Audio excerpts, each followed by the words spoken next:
30 जून 1855 को संथालों ने अंग्रेजों को अपनी ज़मीन से हटाने के लिए उनके खिलाफ सशस्त्र आंदोलन किया था, जिसे संथालों का आंदोलन या हूल आंदोलन कहा जाता है। इस आंदोलन के प्रणेता सिद्धू कान्हू 2 भाई थे। हर वर्ष 30 जून को इस आंदोलन की याद ताज़ा की जाती है और याद किया जाता है कि किस प्रकार आदिवासियों ने अपनी जल, जंगल और ज़मीन की रक्षा के लिए अंग्रेज़ों की बंदूक और गोली के सामने अपने तीर धनुष लेकर खड़े हो गए थे और उन्हें शिकस्त भी दी थी।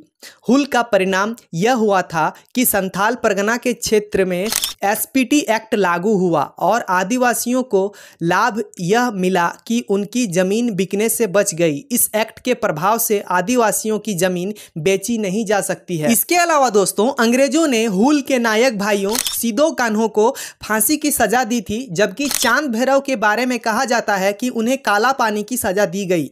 इनके 2 बहन फूलो झानो ने हूल में महत्वपूर्ण भूमिका निभाई और अंग्रेजों से युद्ध किया। फूलो झानो के बारे में कहा जाता है कि लड़ाई में ये भी शहीद हुई, लेकिन इससे पहले उन्होंने 21 अंग्रेजों को भी मारा। तो दोस्तों, आपको बता दें कि आदिवासियों के इस आंदोलन को इतिहास में उस तरह का स्थान भी नहीं मिला जैसा कि मिलना चाहिए था। यानी भारत के इतिहास में 1857 के विद्रोह को प्रथम स्वतंत्रता आंदोलन माना जाता है, जबकि सच्चाई यह है कि हूल इससे पहले हुआ था और इसे ही पहला स्वतंत्रता आंदोलन माना जाना चाहिए। रांची के गौसनर कॉलेज के प्रोफेसर ईवा मार्गेट हांसदा ने बताया कि आदिवासी स्थानीय महाजनों और जमींदार की टैक्स वसूली से परेशान थे, जो एक तरह की अंग्रेज के ही नुमाइंदे थे।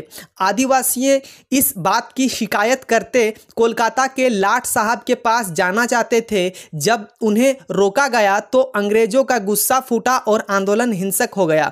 सरकारी संपत्तियों का नुकसान भी इस आंदोलन में हुआ था। इसके बाद दोस्तों, अंग्रेजों ने इस युद्ध में मार्शल लॉ लागू किया और आदिवासियों का इस तरह नरसंहार हुआ।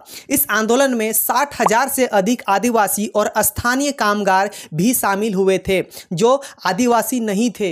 हूल में हजारों महिला और बच्चे भी शामिल हुए थे और यह अपने तरह का पहला जनाक्रोश था जिससे अंग्रेजी शासक बौखला गए थे और इस बात का जिक्र उनके दस्तावेजों में भी होता है। दोस्तों, सोशल एक्टिव वंदना टेटे का कहना है कि हूल को लेकर वर्तमान समाज में भी भ्रम की स्थिति बनी हुई है, इसलिए ज़रूरी है कि इतिहास का पुनर्लेखन किया जाए और सही तरीके से बताया जाए कि उस वक्त हुआ क्या था। हूल के केंद्र भोगनाडीह में आदिवासियों का जो महाजुटान हुआ और उन्होंने जिस तरह आक्रोश दिखाया, उसका जिक्र इतिहास में सही तरीके से नहीं किया गया। आज ज़रूरत इस बात की है कि इतिहास का पुनर्लेखन हो। इसके अलावा दोस्तों, आदिवासी समाज के संथाल हूल को भारतीय स्वतंत्रता आंदोलन का पहला विद्रोह माना जाता है, लेकिन आज भी इस आंदोलन के बारे में लोगों की जानकारी झारखंड से बाहर बहुत ही कम है। प्रधानमंत्री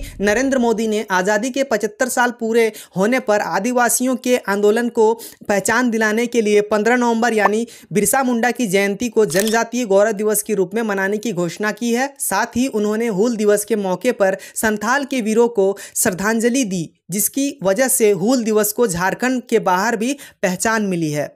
इसके अलावा दोस्तों, आदिवासी समाज के प्रबुद्ध लोग इतिहास के पुनर्लेखन की बात तो करते हैं, साथ ही यह ज़रूरी भी है कि अपने इस आंदोलन की जानकारी देने के लिए उन इलाकों में पर्यटन को बढ़ावा दिया जाए, ताकि जब पर्यटक उन ऐतिहासिक जगहों पर जाएं तो उन्हें हूल की सही जानकारी और इस लड़ाई के नायक नायिकाओं के बारे में जानकारी मिले, अंग्रेजों के अत्याचार और उनके खिलाफ आक्रोश की जानकारी मिले, जिसका अभी सख्त अभाव दिखता है। दोस्तों, भोगनाडीह साहिबगंज जिले में पड़ता है। यहाँ की प्रकृति सुंदरता और ऐतिहासिक स्मारकों और स्थानों को पर्यटक स्थल के रूप में विकसित करने की काफ़ी संभावना है, लेकिन प्रयास उस तरह से नहीं हुआ है जिस तरह से होना चाहिए। अगर यह संभव हुआ तो झारखंड को राजस्व का भी लाभ मिलेगा और नायकों को सम्मान भी मिलेगा। हूल के लिए जिस स्थान पर सभा हुई, जहां से सिद्धू कान्हू को पकड़ा गया, जहां उनको फांसी दिया गया, वो स्थल जो है वो ऐतिहासिक महत्व के हैं और लोगों को आकर्षित भी करते हैं। जिस मार्ग से कोलकाता के लिए कूच हुआ, जहां नरसंहार हुआ, सब कुछ मार्टिलो टावर जिसके लिए आदिवासियों को नरसंहार हुआ और जिस अंग्रेजों ने एक रात में ये तैयार किया था। तो ये थी हमारी तरफ से एक छोटी सी जानकारी। हमारी वीडियो इन्फॉर्मेटिव लगे तो वीडियो को लाइक करके चैनल को सब्सक्राइब जरूर कीजिएगा और झारखंड से संबंधित किसी प्रकार की महत्वपूर्ण जानकारी और नोटिफिकेशन एग्जाम से रिलेटेड हमारे चैनल से जुड़े रहिए सब्सक्राइब करके। Thank you. जय हिंद, जय झारखंड।